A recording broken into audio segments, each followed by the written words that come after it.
How calm is this Denzel really?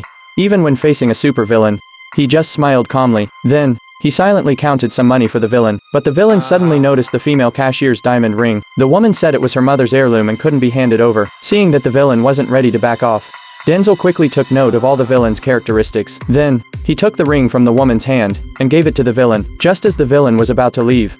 Little did he know, Denzel was quietly following him. Denzel memorized his license plate number. After work, Denzel picked a toy off the shelf. The next day, when the woman came to work, the diamond ring that the villain had stolen suddenly appeared in front of her. Meanwhile, Denzel was carefully polishing the toy and putting it back on the shelf, acting as though nothing had happened. That night, Denzel went to a restaurant and met a beautiful girl. They had a great conversation, but just as Linda was about to leave, her boss suddenly appeared and forcibly took her away. When the boss saw Denzel still standing there, he approached him and gave him his business card, saying that he had even better girls at his place, then drove off. The next day, when Denzel returned to the restaurant, he learned from the boss that the girl from yesterday had been severely injured and was in a coma. Denzel rushed to the hospital to visit her. Linda was out of danger. He then asked Linda's friend what had happened. It turned out that after Linda was taken away by the boss, he had arranged for her to meet a perverted customer, which resulted in her current condition. Furious upon learning the truth, Denzel went to confront Linda's boss. He wanted to buy Linda with all his savings, but when the boss saw the money,